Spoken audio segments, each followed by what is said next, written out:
هذا حدث فلكي نادر جدا لم تراه الولايات المتحدة مرة أخرى إلا بعد 18 سنة، إنه هو الكسوف الكلي للشمس. سبحان الله، بدون مبالغة هذا كان أجمل شيء رأيته في حياتي، وسيحدث مرة أخرى في المستقبل القريب في الشرق الأوسط وشمال أفريقيا. بما أنه ليس لدي خلفية علمية، تكلمت أولا مع الدكتور نور الدين ملكشي. يحدث في كل 18 شهر في الأرض، ولكن في نفس المكان ما ينجمش يحدث كل 18 شهر، يحدث كل 360 حتى 400 عام. شيء لم يخطر على بالي من قبله. أليس أمرا غريبا أننا نرى من الأرض أن القمر والشمس بنفس الحجم تماما؟ يعني تبان لكم هنا كما راني واقفين أنا وراهم يعني جنب بجنب، تبان لكم باللي هذه أصغر من هذه.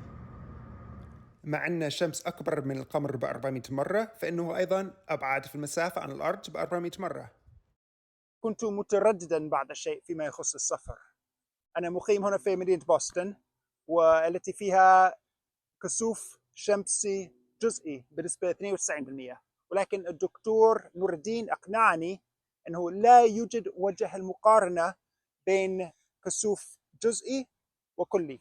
وباش يعني واحد يشوف الكسوف الكلي لابد أن يكون في هذه المسار. لذلك انضممنا إلى الملايين الأمريكيين الآخرين الذين سافروا إلى مسار الكسوف الكلي الذي امتد من المكسيك وتكساس جنوباً إلى ولاية مين في الشمال الشرقي للبلاد. كنا في مدينة برولينغتون، ولكن الغيوم كانت تغطي السماء، لذا نحن الآن نتجه إلى جبل على الحدود الكندية.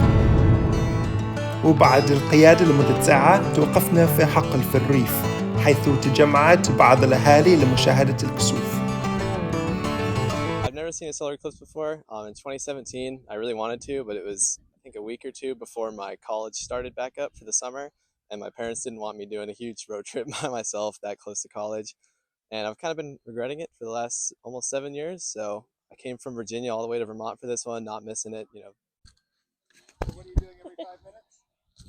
So I'm taking a sequence of photographs every 5 minutes just to see the progression of the solar eclipse.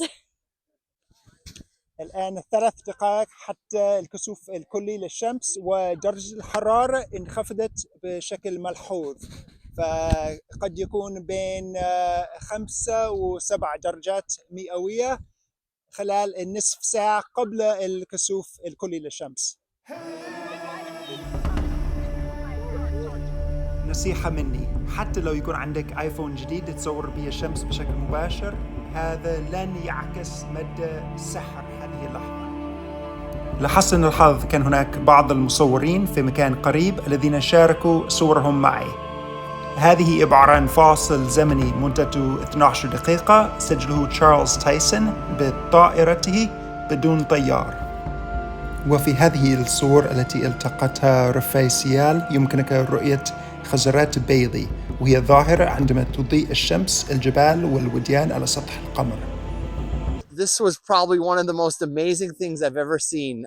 I'm here with my family, and I've never seen a total eclipse before in my life, and it just was really amazing. And I'm so glad I came out and saw this. It was probably the most stunning thing I've ever experienced, probably ever.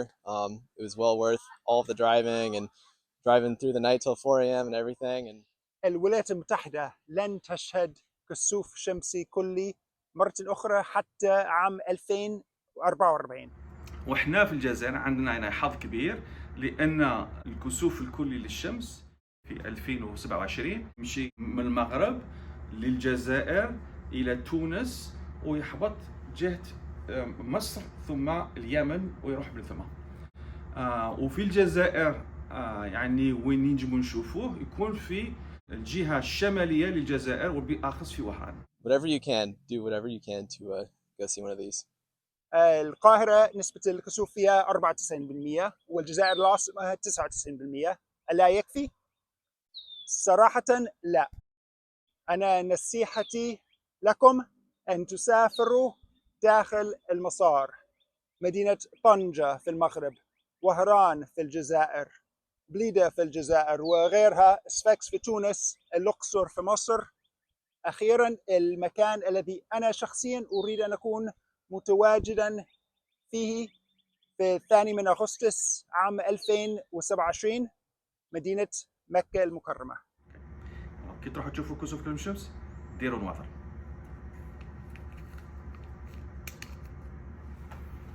والسلام عليكم.